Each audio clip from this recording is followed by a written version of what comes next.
Hi friends, welcome back to విజయ్తో blogs. Friends, ఈరోజు నేను చాలా సింపుల్గా ఉంటే బగారా రైసు దేంట్లోకి కాంబినేషన్ ఆలివ్ కర్రీ అయితే చేసి చూపించాలనుకుంటున్నాను. దీనికోసం నేను బాస్మతి రైస్ తీసుకొచ్చాను. ఈ రైస్ని మనం శుభ్రంగా కడుక్కొని దాంట్లో నానబెట్టుకోవాలి. ఒక హాఫ్ అన్ అవర్ అయినా 1 అవర్ అయినా. దీంట్లో కావాల్సిన మసాలా దినుసులన్నీ నేను ఒక ప్లేట్లో తీసుకుని పెట్టుకున్నాను. మనం బిర్యానీలో ఏం వేస్తామో అవే వేసుకోవచ్చు. నా దగ్గర ఇలాచీ లేదని వేయలేదు, మీరు ఇలాచీ కూడా వేసుకోవచ్చు. దీనికోసం నేను ఆయిల్ యూస్ చేయకుండా 6 kg వరకు ప్యూర్ గీ అనమాట. ఇది చాలా మంచిది హెల్త్కి. ఈ రైస్ నానబెట్టాం కదా, ఇవి నానే లోపల మనం కర్రీ అయితే ప్రిపేర్ చేసుకుందాం. ఆలూ కర్రీ అనమాట. ముందుగా స్టవ్ వెలిగించుకుని ప్యాన్ పెట్టుకుని దీంట్లో ఆయిల్ వేసుకుందాం. ఆయిల్ హీట్ అయిన తర్వాత కొంచెం జీరా వేసుకుందాం. ఈ జీరా చిట్టుపట్టమన్నాక దీంట్లో ఒక 2 బిర్యానీ ఆకులు అయితే వేసాను.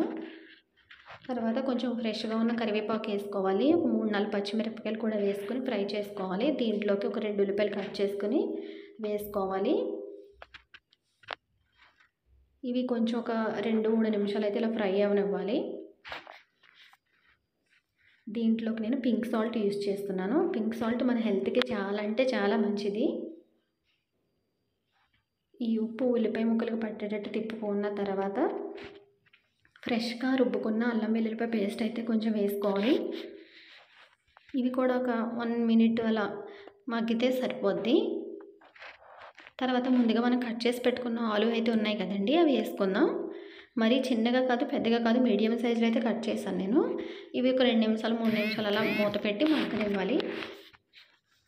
దీంట్లో ఒక టమాటా కట్ చేసుకుని వేసుకున్నాను ఫ్రెండ్స్. ఇవి కూడా ఈ టమాటా కూడా మగ్గనివ్వాలి. మనం టమాటా ఆలు కంటే ముందర వేస్తే కనుక మగ్గదనమాట. తర్వాత దీంట్లో ఉప్పు, కారం, పసుపు, వాటర్ అన్నీ వేసేసి నేను మూత పెట్టి అయితే ఒక 5 మినిట్స్ మగ్గనిస్తాను.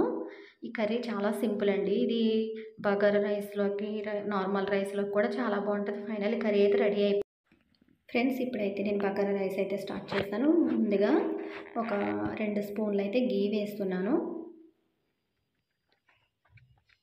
ఈ గీ చాలా గట్టిగా అయిపోయిందండి, అందుకే రావట్లేదు. తర్వాత దీంట్లోకి మసాలా దినుసులన్నీ వేసి ఫ్రై చేసుకోవాలి.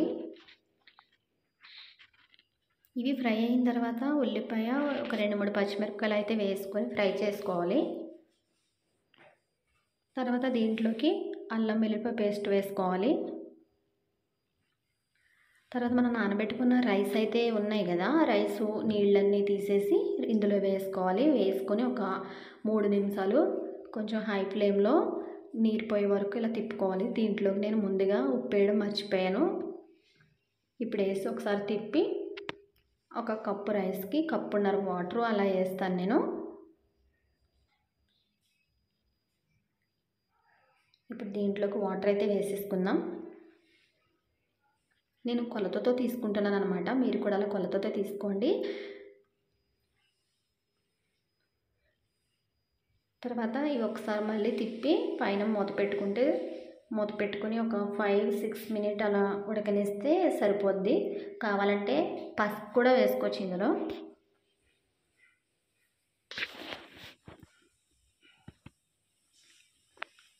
చూడండి, రైస్ ఎక్కడ కూడా మెత్తగా అవ్వలేదు, నార్మల్గా ఉంది, బాగా అయ్యిందండి. మీరు కూడా ట్రై చేయండి, చాలా టేస్ట్గా సింపుల్గా అయిపోద్ది ఇది. మన ఇంటికి ఎవరైనా